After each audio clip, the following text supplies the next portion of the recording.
Russia is a land shrouded in secrecy and intrigue.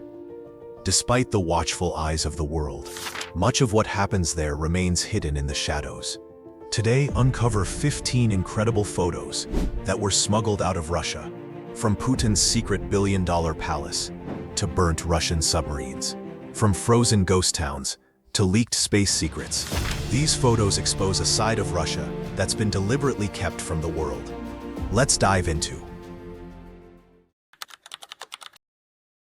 In September 2023, striking images surfaced online, showing the aftermath of a devastating Ukrainian missile attack on the Sevastopol shipyard in Russian-occupied Crimea.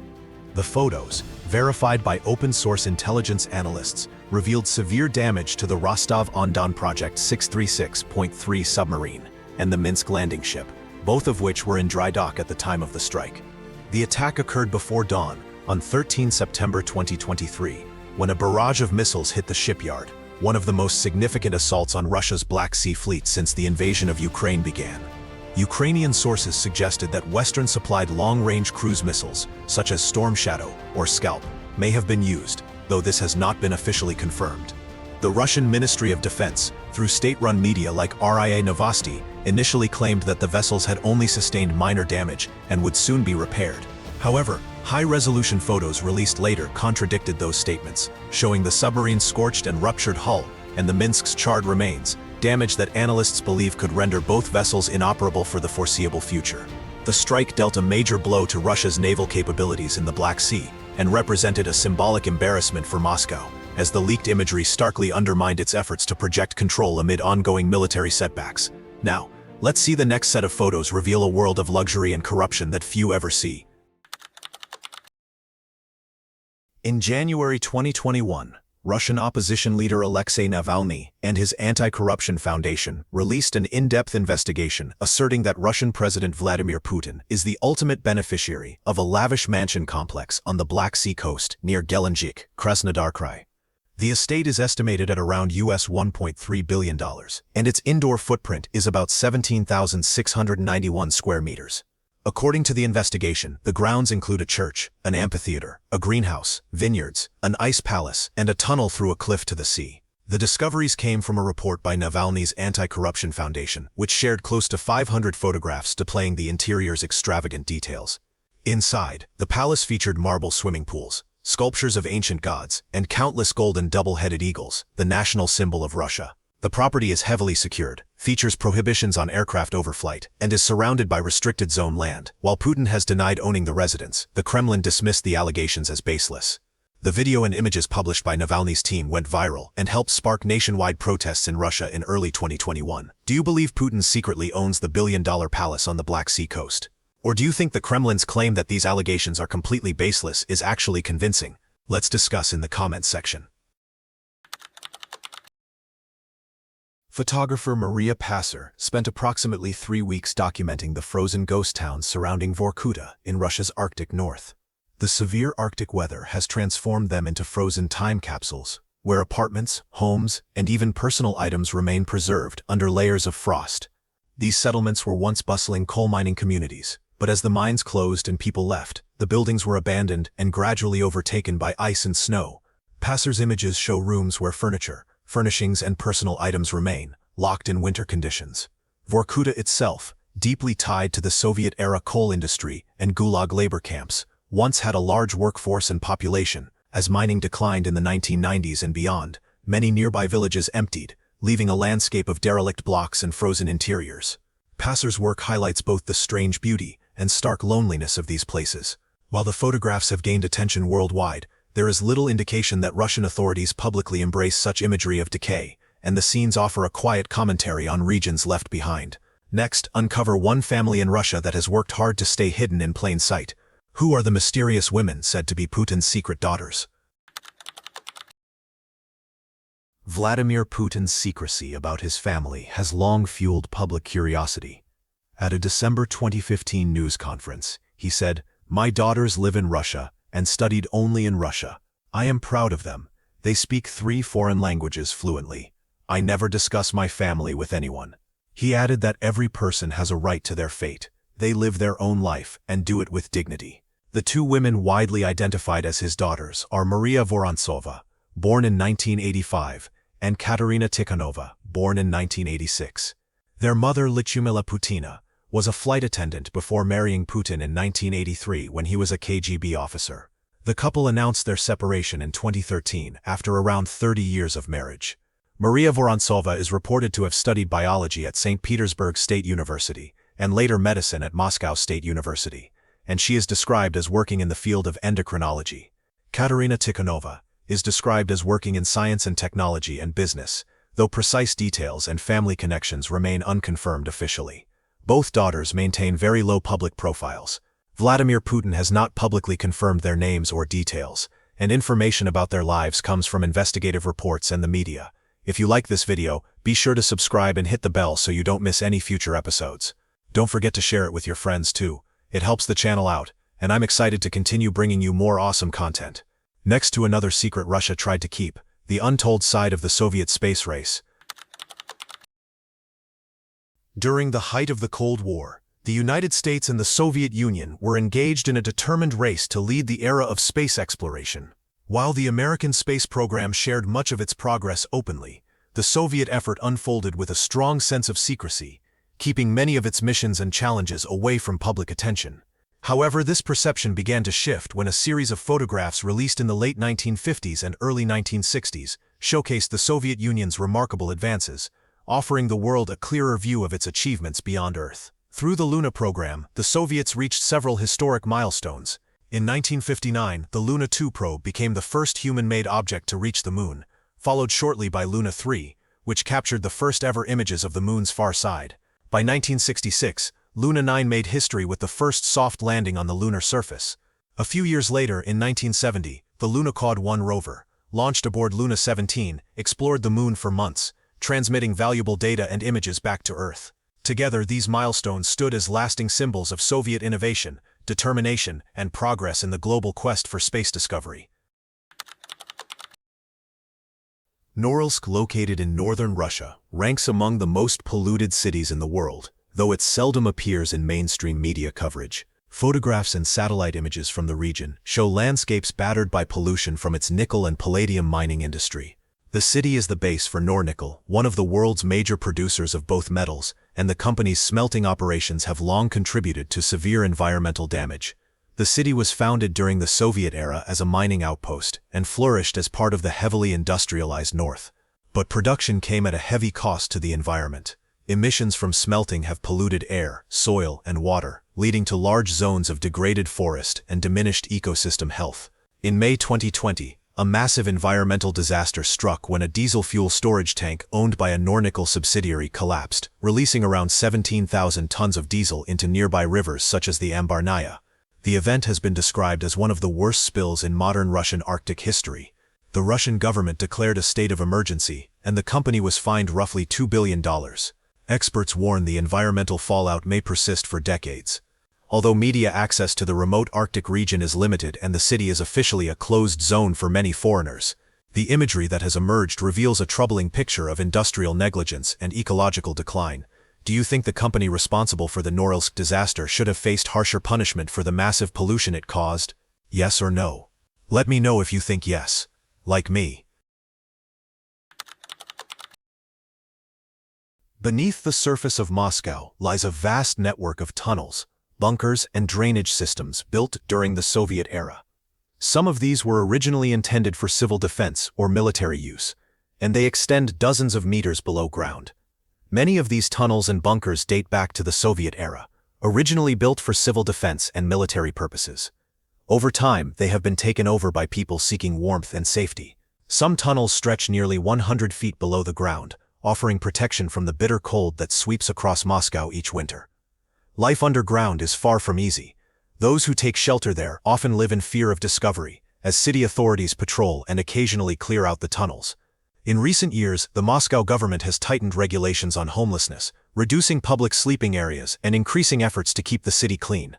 With few shelters available and limited support, many have no option but to move into the underground network. The photos taken from these areas show more than just tunnels. They reveal makeshift living spaces, scattered belongings, and even small groups of people who have built fragile communities beneath the city. The images capture graffiti on the walls, traces of fires once used for warmth, and narrow corridors that lead to forgotten parts of Moscow. For centuries, Russian Orthodox icons have held deep spiritual meaning, serving as both sacred symbols of faith and remarkable works of art.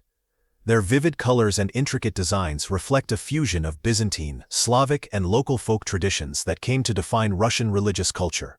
The history of icon painting in Russia began after Prince Vladimir the Great adopted Christianity in 988 AD, introducing Byzantine artistic traditions to his new Christian realm.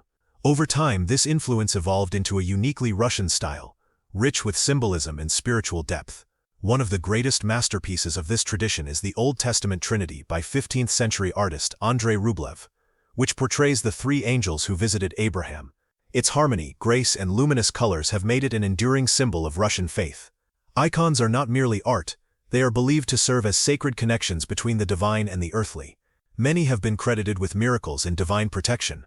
Among the most revered is the Virgin of Vladimir, a 12th-century icon brought from Byzantium and said to have protected Moscow from Tamerlane's invasion in 1395.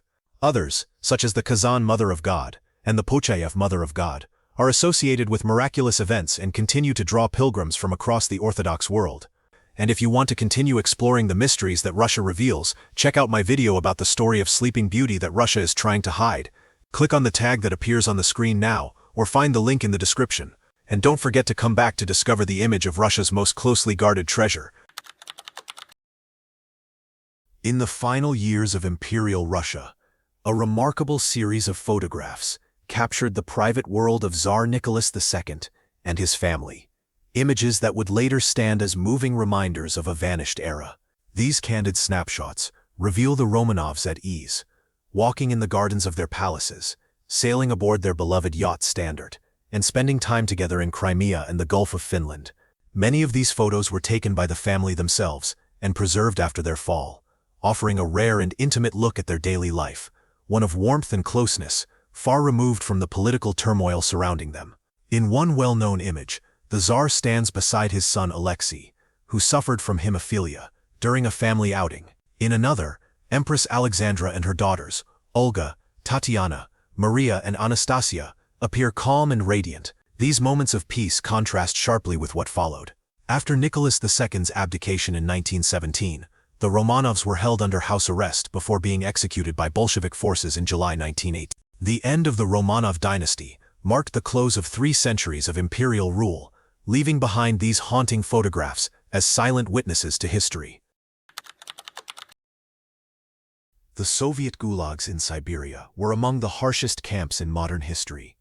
Established in the 1930s under Joseph Stalin, they held millions of people, political prisoners, intellectuals, peasants, and others accused of opposing the government.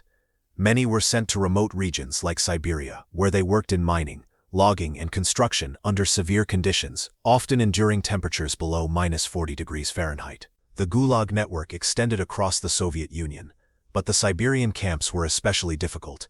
Prisoners, known as zeks, were sometimes convicted for minor or questionable offenses, such as making political jokes or expressing criticism of officials. Some of the most well-known camps included Kolyma, often called the Land of White Death, and Vorkuta, a major coal mining site. Historians estimate that hundreds of thousands of people lost their lives in these regions. Living conditions were bad, with limited food, poor shelter, and almost no medical care. For years, the Soviet government kept the camps secret from the outside world. Later, survivor accounts, official documents, and declassified photographs helped reveal the realities of life in the Gulag. Today, museums and memorials mark these sites, honoring those who suffered and preserving their stories for future generations. Do you think the full truth about the Soviet gulags has ever been completely revealed to the world? Let us know in the comments below, and don't forget to subscribe and follow the channel to discover more interesting things. Deep in the Ural Mountains of western Russia lies Lake Karachay, once one of the most radioactive places on Earth. Located near the city of Ozyorsk, the lake served for decades as a dumping site for the nearby Mayak Production Association, a secret nuclear facility that produced plutonium for the Soviet Union's weapons program. From the 1950s onward, Mayak discharged massive amounts of radioactive waste directly into the lake, turning it into a highly toxic reservoir. By the 1960s, Radiation levels were so extreme that spending even an hour near its shore could deliver a fatal dose. The contamination spread through the surrounding environment, forcing the evacuation of nearby settlements after several nuclear incidents, including the 1957 Kishtim disaster. Today, Lake Karachay has been filled with concrete and sealed off to prevent radioactive dust from spreading. It remains closed to the public and stands as one of the most sobering reminders of the environmental cost of the Cold War's nuclear ambitions. The Fabergé eggs are among the world's most exquisite works of art, masterpieces created by the House of Fabergé for Russia's imperial family between the late 19th and early 20th centuries. Each egg, crafted from gold, enamel, and precious stones, reflects extraordinary artistry and royal luxury. Of the 50 imperial eggs made for the Romanov dynasty, 43 are known to survive, while 7 remain missing. Many disappeared after the Russian Revolution, when the new Soviet government sold or lost them during the years of political upheaval. In recent decades, a few of these lost treasures have resurfaced, sparking worldwide fascination with their stories. In 2014, a scrap metal dealer in the United States purchased a golden egg at an antiques market for about $14,000. To his astonishment, it turned out to be the long-lost third imperial Fabergé egg, crafted in 1887, featuring a Vacheron Constantin watch, and decorated with diamonds, sapphires, and intricate goldwork. Experts later valued it at over $30 million. The rediscovery reignited global interest in the remaining missing Fabergé eggs. Some may rest in private collections or museum vaults under different names, while others may have vanished during the turbulence of war and revolution. Each recovered egg offers a glimpse into a vanished world of Imperial Russia and the enduring legacy of its extraordinary craftsmanship. During President Ronald Reagan's visit to Moscow in 1988, White House photographer Pete Souza captured a well-known image of the U.S. leader greeting a young boy in Red Square. What appeared to be a friendly crowd of tourists was, in fact, largely composed of undercover KGB agents assigned to oversee the visit. Years later, people studying the photograph noticed a man in the background who seemed to resemble a young Vladimir Putin, then serving as a KGB officer. This observation gave rise to speculation that he might have been present that day, quietly observing the event. However, there is no verified evidence supporting this claim. Both the Reagan Presidential Library and the Kremlin have stated that the theory cannot be confirmed, and historical records show that Putin was stationed in East Germany during that period. Though the story continues to capture public interest, experts generally view it as a coincidence rather than a proven historical fact. Vladimir Putin is well known for his highly private lifestyle, and one of the most discussed aspects of this secrecy is his reported use of a special train network. These custom-built trains are said to serve as his personal mode of travel, equipped with luxurious features that let him move across Russia discreetly and in comfort. In recent years, leaked reports and photos have revealed notable details about these trains. One, often called the Putin Express, reportedly includes several carriages with a private office, sleeping quarters, and even a gym. Capable of reaching speeds up to 200 kilometers per hour, it allows Putin to travel quickly across Russia's vast landscape while avoiding public attention. Investigative journalists and opposition figures first brought attention to this train network. In 2021, Alexei Navalny mentioned it in a report, suggesting it was designed to keep Putin's movements hidden from view while maintaining luxury and efficiency. These trains are also said to have strict security measures, including advanced monitoring systems to detect threats. They reportedly operate mostly at night and feature interiors with soft seating, polished wood, and elegant dining spaces. Some accounts even describe a gym that allows Putin to keep up his fitness routine during travel. The Kremlin has dismissed such claims as political speculation, yet several investigations indicate that Putin's private train network likely exists, serving as a secure and discreet way for him to travel across the country. These 15 smuggled photographs have taken us on a journey through the hidden corners of Russia, revealing secrets that powerful people never wanted the world to see. These photos provide crucial evidence about everything from military capabilities and environmental disasters to personal wealth and social problems that official sources would never acknowledge. They serve as windows into a world that exists parallel to the official narrative, revealing the gap between what governments claim and what actually exists. Thanks for joining me on this journey through Russia's hidden secrets. If you found these revelations as fascinating as I did, make sure you're subscribed because next week I'll be revealing even more smuggled images from another secretive nation that will absolutely shock you. Let me know in the comments which of these 15 photos surprised you the most, and I'll see you in the next video. Thanks for being with us. Leave a comment, like to show your support, and remember to hit that subscribe button for more exciting videos. See you next time.